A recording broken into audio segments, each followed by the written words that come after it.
Hey, so good to have you here today on the podcast. Before we dive in, we're just going to do the three spiel of tell us a little bit who you are, where you're calling in from, and what you're doing. All right. First of all, it's a pleasure to be here. Thanks a lot for the invitation. My name is Gledsley. I am a business coach and I am the owner of Digivate, a digital marketing agency in London, UK. But I am actually calling from Toronto, Canada. Yeah, so international team. It's fully remote, right? Fully remote. Dude, this is going to be a great conversation behind closed doors and like in my private one-on-one calls with people in my network or even with other coaches. There is that current temptation of, oh, there's this opportunity in the market. Maybe I can start an agency. But you went and acquired an agency. Tell us about like why you dived into the agency life, coming from the business coaching, like the leadership stance, and then you want to get your hands dirty or dirty again with the agency. Yeah. So that's a great question. And it's an unusual scenario. I used to work for this agency. It was a different name. Back then, it was called Energy House Digital. It was the first job that I got when I moved to London. And I was working there as a front-end developer from 2010 to 2017. And then I was friends with the owners and I left in good terms with them. But I moved on and I went into startups. I worked for enterprise as well. And last year, I decided to start working more with business coaching. I was doing it for friends and like some small clients. And I'm like, why don't I stop this? I was already working as a product manager for these startups.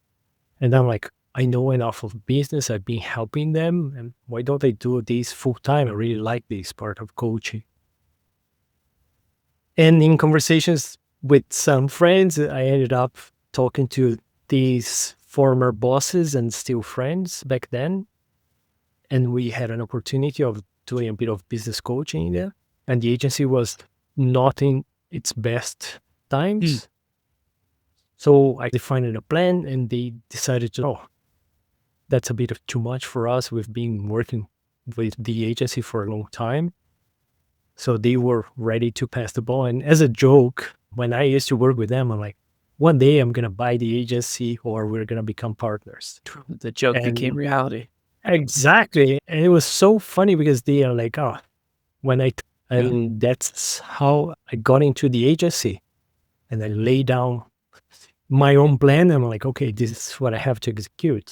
So I Yeah. was telling them that was the homework. And I'm like, okay, let me do it.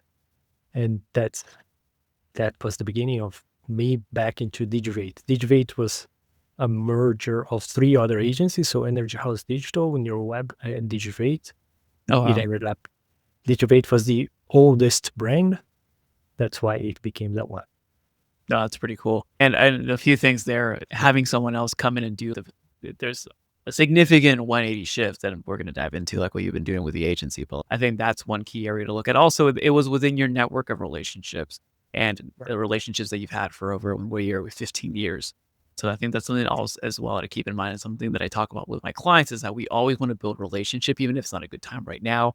It could be in the future, and creating, again, very simple principles of circles of influence. Who's your referral network? Who are the people that you can support? Who are the people that you're going to empower in the future? Because you never know how that turns around. So when you come into the agency, this is where like I want to dive into, because there's a lot of few things that are changing in terms of digital ads, paid media, funnel, website, web dev, all these things. Web dev is actually taking off and really hot as a trend recently. But there's also shifts with AI, with Meta going direct to consumer, direct to advertisers, so that you don't actually need the middle person for the agency. At least Yeah. that's what some people are speculating. I don't always believe that. But what are some of the shifts that you had to do, and how are you evolving the traditional agency model to what is needed today? Because agencies, when we say agencies in 2010, completely different from what works in 2023, 24, 25. So walk us through what were some of the evolutions, or what are the things that look different, because you might say the word agency, but you're not actually saying the same thing that everyone else is thinking. Mm. That's actually a great question or angle to tackle. So when I got the agency, it was a traditional agency in a sense that there were packages like SEO package, the PPC package, the web dev package, content package. And what I got from my experiences working with startups is that the startups that I worked for, they did hire some agencies and then they selected one or two packages. But at the end of the day, it was a bit disconnected. So one thing that I'm trying to do with Digivate right now, and we're even rebranding because of that, is to sell more like a part-time digital marketing team. Because if you come to me saying, "Oh, I need SEO," do you really? Is that Yeah, really? it's like not a one alone thing, right? You need to get people to a finish line. You think you need this thing, but you actually need these 3 other things, but I can't sell them to you because they're a different package. So, like, how do you actually service the client when they actually need these things, but they don't want to get those things? It's a wagon tail. Yeah, and even most of the agencies, they sell hours. So Oh, yeah. if Oh my gosh. it's yeah, you probably yeah, but it's the reality. And then when I Yeah. came back, it was like still like this. So it ends up being a bit unfair with the client from my perspective, in a that it hit the limit of hours, therefore I cannot help you anymore. So the things that we're doing right now, we're repackaging things in a way that we sell you this part-time team, and we're going to focus on your business needs and your business goals. And the fact that I am a business coach, I do ask a lot of questions about their businesses. And on top of that, I killed the BD team. I have a business development team. I don't have a sales team. Oh, wow. And what I did implement from the first month on, it was like sales training every day. For Last year, everyone. yeah. So we had Okay. like 66 sessions last year alone. Okay. And the result of that was, it was so amazing that people were working together for years and they didn't know what each other were doing because everyone was in a silo. I feel They like this had would their be own in a case clients. study, right? Like an old case, but this is still happening today. And I know people listening either like I know a few people who are listening, like they're like, my clients are doing this right now. I seen this last week. I can't believe this is still happening, but it is it's still happening. It's still happening. So for me, I trained everyone to not sell. And that was like the first barrier because when I called the meeting, I just forced everyone every single day, 1 hour, it's sales training. And they're like, salesperson. I'm like, I'm not teaching you to be a salesperson. I'm teaching you to have great conversations. Mm. And one of the things that I train them is not to be salesy. Because in most of people's minds, you have to wear the sales hat and start pitching. And then pushing product, but really sales is Exactly. focused. And I'm like, Yeah. oh. And literally happened to me when I was coming. And then I asked them to try to jump into this role play. In 5 seconds, I barely said what I needed. It's what you need is social media, and then we're gonna charge you X by it's this amount of posts, and it's gonna cost that. Is it really what I need? Mm. So it was day by day improving these kind of conversations. But more than that, because I'm a business coach, I started teaching them how to be curious about our clients' businesses. Like their successes, right? Exactly. And asking questions about their sales process, about their products, about revenue. So suddenly I started adding some even vocabulary that, think about it, like a web developer talking about What's your lifetime revenue, value? proxy, Yeah. and they're like, what's that? And so funny that the specialists, they would use jargon a lot. They, even in the website said, oh, we don't use jargon. And I'm like, per se, it's like, you're going to have PPC because they are ROI. And during the mock The was like, 3-letter ones, right? Yeah. and I'm like, what's ROI? What's PPC? And they couldn't even articulate that. Not everyone survived the treatment. Some of them left as well. The Plus, ones I want to talk about that too, right? yeah. So the ones who survived, they are like really, really able to conduct a conversation no matter which lane they are. They are still specialists in there, but they are able to talk about any kind of area in digital marketing that we call. Yeah, you're expanding like the specialist role. This is like the hype of the T-shaped, or there's different ways to talk about it, like whatever specialist, but you're also giving them breadth and wings for them to touch and be able to identify other areas. I love the jargon joke though, like this PPC is gonna ROI your MQLs. What did I just say? But no, I think you didn't really you just replaced the sale. You didn't really get rid of it, because if everyone on your team looks for opportunities to add value, it becomes a game. How much value can I add to the clients? And if it's in alignment to their goals, it's almost like a win-win scenario. And you're, in my opinion, what personally doing this and seeing this with clients at work, this is less of becoming an agency partner and more becoming a strategic partner, where not only does the LTV with you and your clients increase, because like, why would I get rid of you if you actually care, know, and actually prescribe based on what I actually need, not based on what you want to sell. And I'm hoping, but what I've heard is that you killed hours, meaning you're not blocked off to these hours, you're blocked out to these outcomes, and we'll do whatever's necessary to hit these outcomes. Is that correct? Yeah. Yeah. Because what was happening is that clearly there were clients that they were doing, for example, PPC, but we knew that their website wasn't good. So the content wasn't good. The landing page didn't exist. So the other specialists, they saw it, but they didn't say anything because it was PPC client.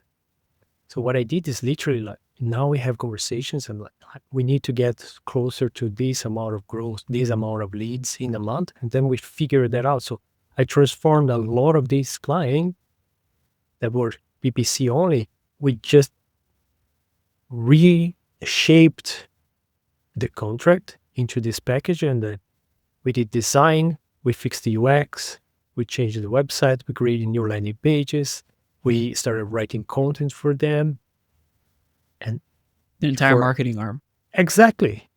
And they wouldn't know because they were expecting the client to know what they wanted. Oh, they never know. And then I never know what I want too. If you're the expert, if I go to you and like you tell me, what do I need to do? Yeah. And the analogy that I use is just like the patient goes to the doctor and says, look, doctor, I have cancer and I need this and that treatment. Hold your horses. Let's do a lot of exams, let's ask a lot of questions, and then I'm going to figure out what you need. So this is the conversation that I have in the beginning of the sales training. Someone starts to already prescribe or just accept whatever the prospect comes with an idea. Then, yeah, that's a good thing. I like that. Just having everyone be a representative of the company, not a sales rep, just a representative of the company and getting incentivized to add value to the client. One of the things that I find as an opportunity, so it's not a challenge, but it is a challenge in most scenarios, but it's an opportunity in disguise, is changing culture. It's doing change management, because coming in saying you're going to do sales training, that's one stretch. I know there's multiple stretches you had your team do. So how did you navigate knowing what to do? Because the what is sometimes easier than actually doing it. So navigating, here's what we're going to change. So I'd like to have you outline what were the major changes. The sales training was one of them. But then how did you orchestrate that and make the team want to do it in a way where it wasn't, they self-selected if they didn't want to do it, which is also a way that you empowered them. Because you did it with you're not like a drill sergeant. You can hear this on the podcast, right? You did it with style. You did it with where they were empowered. So can you help us understand how to do that? Because that's the number one challenge I see, especially with remote teams, fully remote teams. So I think the first thing that I did was to come clear with everyone. I said, look, we are not in a good shape, and maybe you're not aware of that. So that was the first shock. I started talking numbers. I started talking about the clients and profit and what that meant. And that was like the first thing that people got a bit shocked. And I said, look, the first day that I came, I said, look, I'm going to have to let some of you go. And I even recall someone was like, but you cannot come here. It's a Monday morning, and then you tell us all of this without preparing us. And I said, well, in my mind, it was like, tell me the day of the week and the hour of the day that is better to tell you the truth. Yeah. So it was like a shock, ice bath. Yeah. And I started treating everyone as adults and professionals. So I said, look, you have your own clients. It doesn't matter if it's the account manager or not. Are you what developer? Are you a designer? Are you a PPC specialist? It's on you. If something goes wrong, it's on you.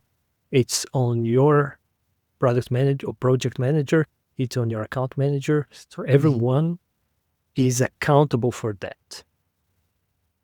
And most of them, they were just being told what to do, even if they didn't agree. Okay. And then I imposed, the only thing that I really imposed was the sales training. I'm like, I blocked everyone and said, everyone needs to show up. And so they came. So in the past, the bottleneck was with leadership, right? Because leadership would be the brains that like, here's what we're gonna do, and then the team would just be the doers, and they weren't empowered. Would that could be in a gap? Yeah, it wasn't necessarily the leadership, but the agency ended up with a structure of a really big, like 100 plus employees structure, where you had a lot of middle management.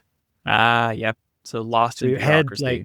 exactly. So you had account managers that were labeled as digital strategists. And what did they do?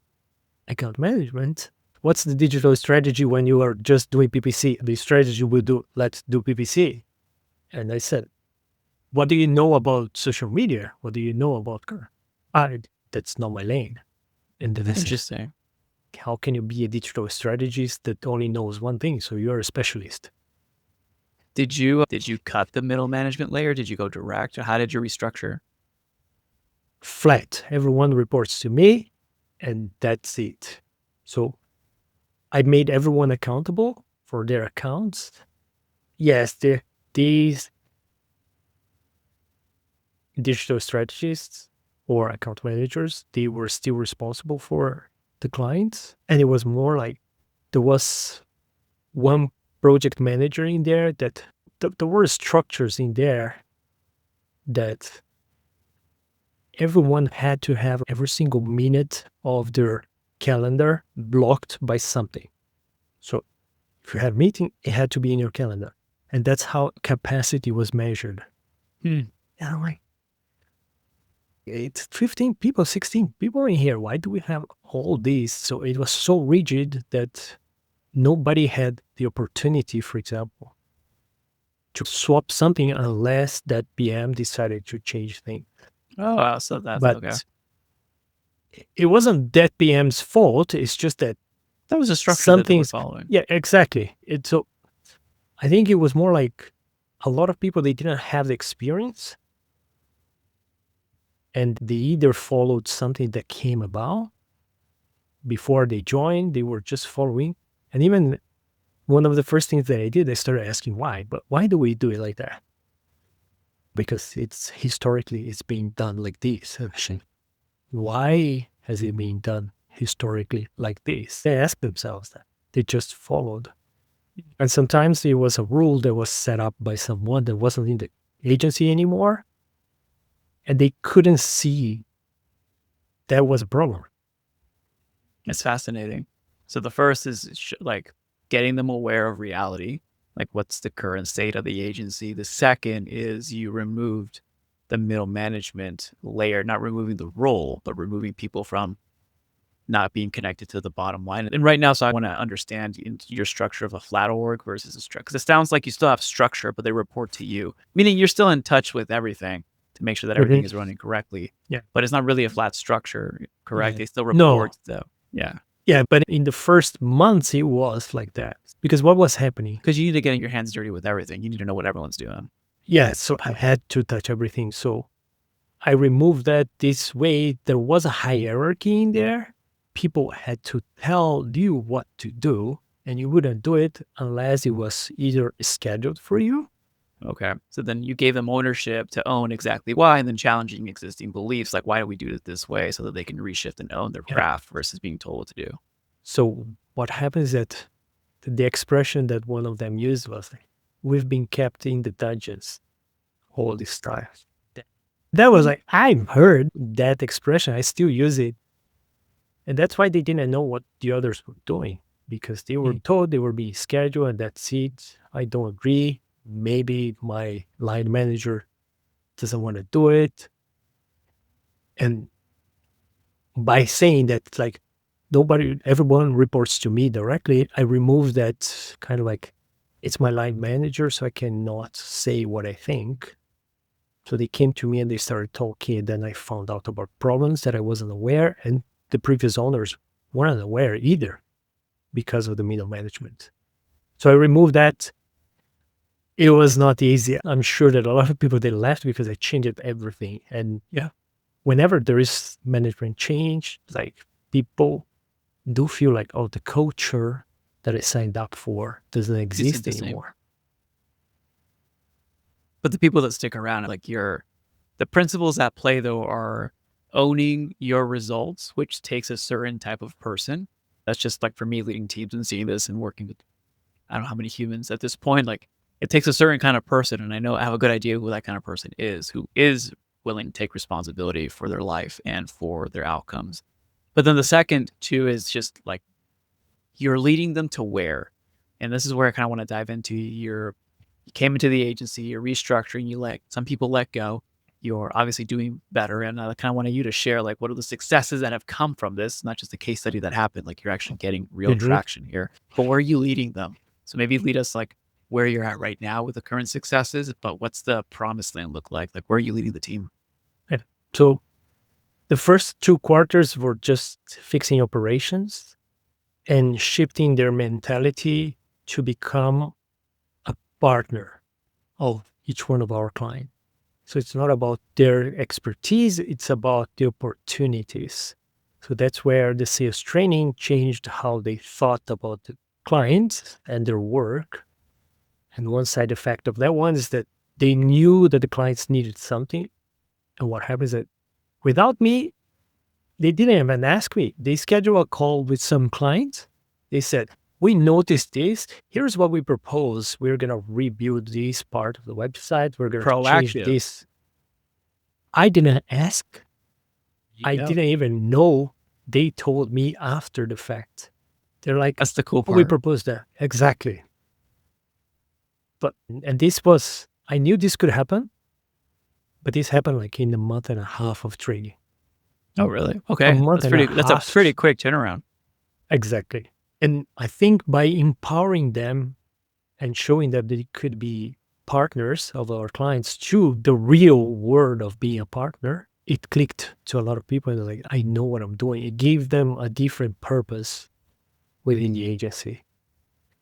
And what I said is that we cannot survive selling these packages separately, most specifically because some of them AI will like dominate. Yeah, that's the interesting part. I kind of want to dive into that because I was just pulling up one of your recent posts, right? Like the team is leaner, but they're also being more proactive. And you even write that you don't fix profit by growing revenue because I've seen behind the scenes doing substantial revenue, but the profit wasn't as high as you'd like it to be. But now you have stable revenue. You're creating consistency, stability, and profitability and revenue, and also increasing team culture. But how does that affect I don't know. What are you seeing with AI? How is the agency going to evolve again? And what does that look like? Most of the people, they didn't even use any sort of AI. Okay. Wow. Okay. So the thought for some of them was that AI is going to steal my job. And what I started to teach them is how can we leverage AI to make our lives easier so we can produce more and more as an augmentation of your output. Mm. So a lot of things for content creation, you have to do a lot of research.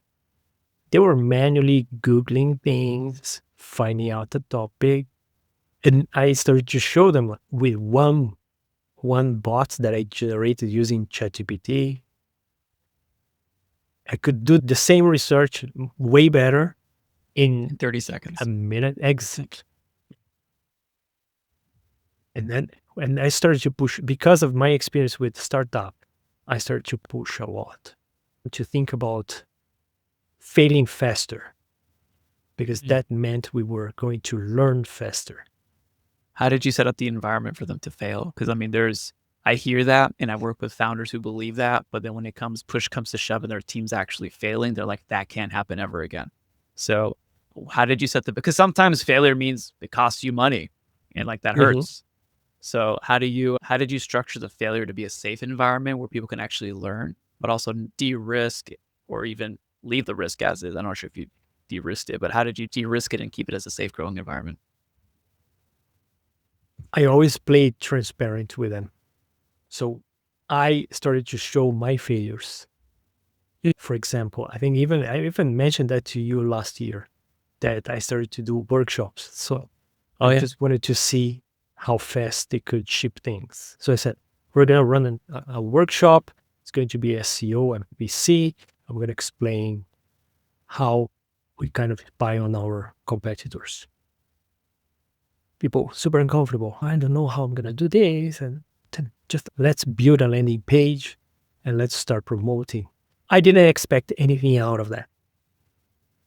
I really expected failure because I was pushing that for, if I'm not wrong, for like in less than 2 weeks from the moment that I said, this is the idea, and the deadline is in 2 weeks.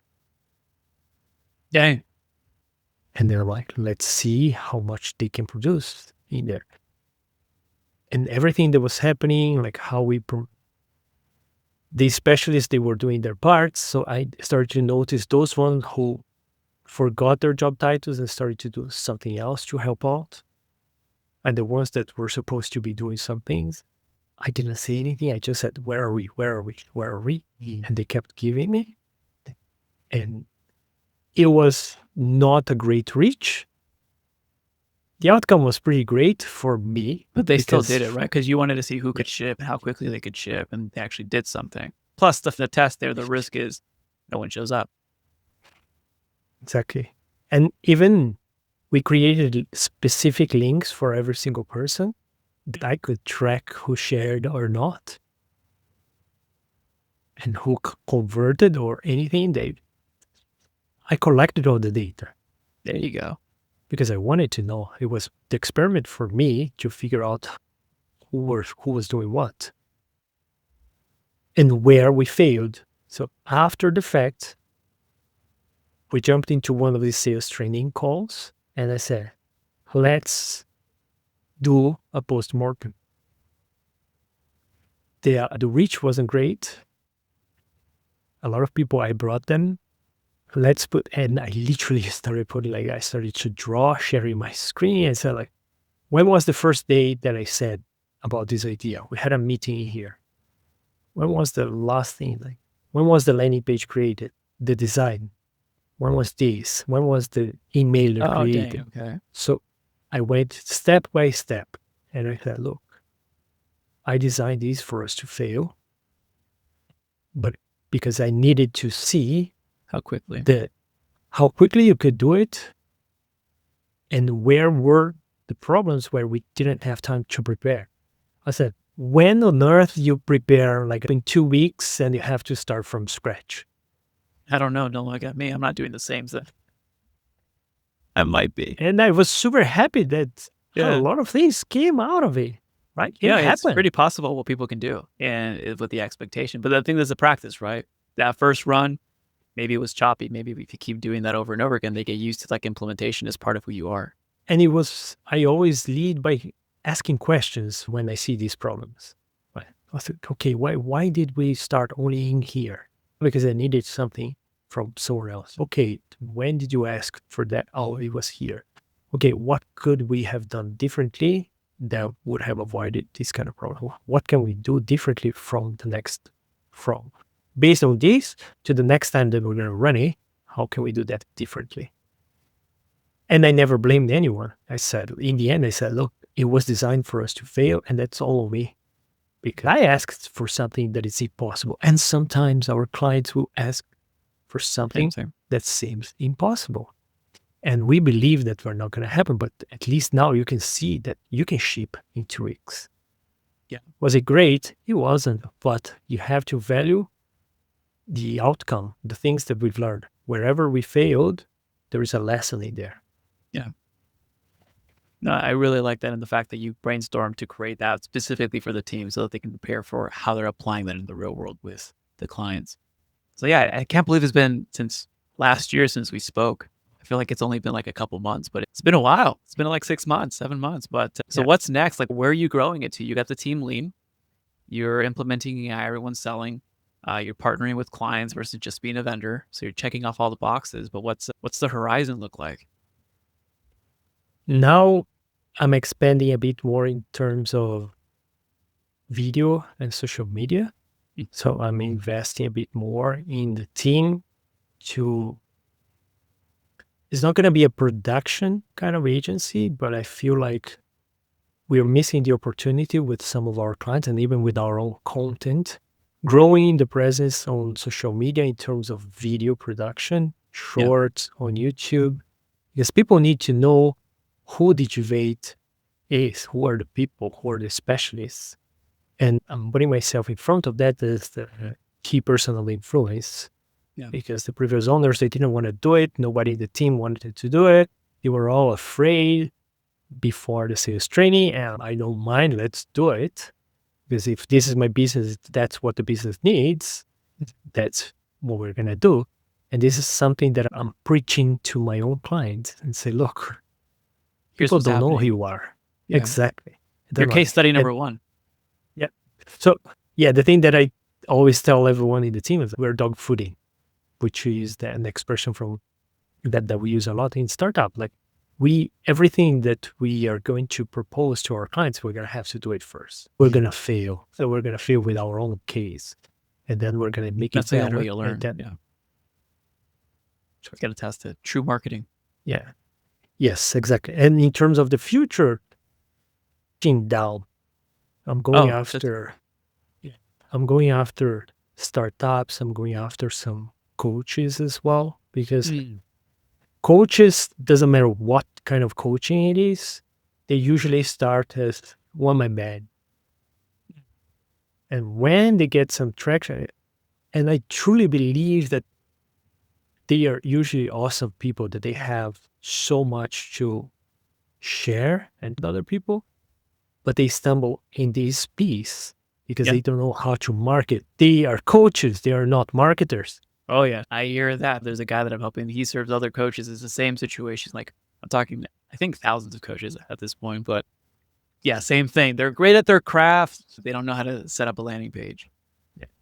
And even startups, some of the startups that I work for, they sometimes they used an agency, as I said, like they were sold specific packages, Yeah, you can only get this limit, and or they didn't even believe. So they raised a lot of money. They have a great product. And some of them that I worked with and for, I could say it was like way better. The product was way better than the leader in the industry.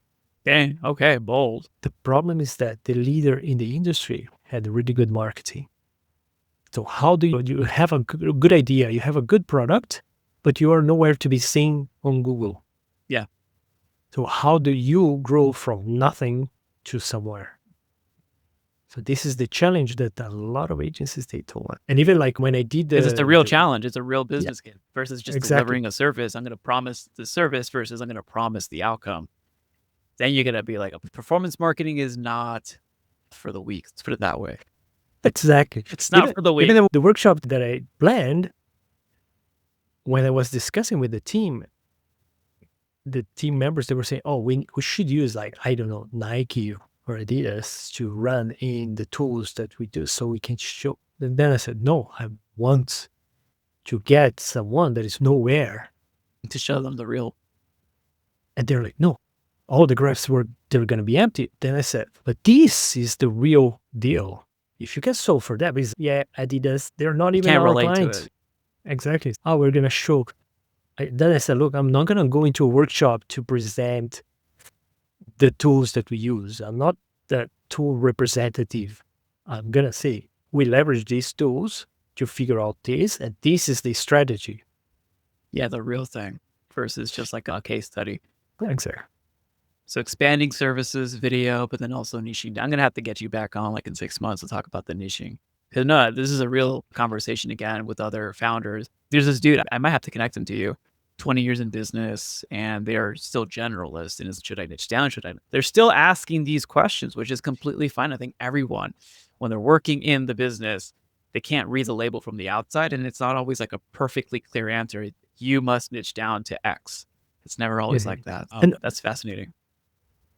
And one of the things that I noticed whenever niching down shows up as a subject, people are afraid that they're like, no, I have to, that I do everything because then I can accept any kind of business. And then I said, But then it becomes if no you business.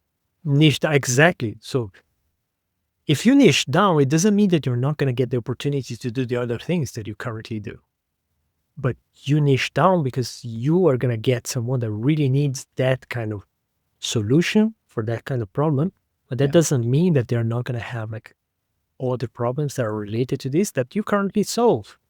Yeah. Definitely a conversation for a different podcast. But man, where's the best place, Leslie, where's the best place for people to reach out to you, learn more about what you're up to, and maybe contact you? I've been living on LinkedIn for the past month and a half now, because now it's when I am getting out of the agency. Operations is in place. So just DM me, connect me, send me a message that I know that it's not from AI. Be human. It doesn't take too much. It doesn't take too much thinking to do that one. So exactly. So just reach out and then we can jump into a call. I'm always open to connect with people and get to know them and their business. right on. I'll make sure that your LinkedIn is on the show notes. Gledsley, thank you again for being on. Thank you for having me. Thank you for listening to the podcast. If you'd like to get more of these podcasts, please go ahead and subscribe to wherever you're watching or listening to the pod. If you have any suggestions or questions that you want me to answer on the pod, or you have a guest that you want me to interview, please go ahead and email me all of your suggestions and questions at podcast@dogoodwork.io. That's podcast@dogoodwork.io. If you'd like to give me public feedback, you can go on Apple Podcasts, and from there you can leave up to a 5-star review. I would greatly appreciate that. If you like more free resources where you can get my best strategies to help you increase your company's performance and scale profitably, you can get handpicked articles to propel your growth, and you can get trainings and discussions that I give freely online, as well as low-cost resources such as my books and guides, you can get all of that by going to dogoodwork.io/resources. 90% of all of these resources are not behind any email opt-in, so you can get instant access by going to dogoodwork.io/resources.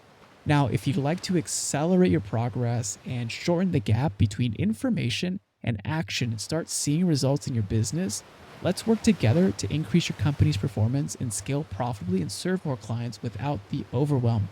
You can request a free clarity call to see how we can best support you to reach your goals by going to dogoodwork.io/apply. Again, that's dogoodwork.io/apply. As always, it's an honor to be a small part in your journey. This is Raul Hernandez. Do good work.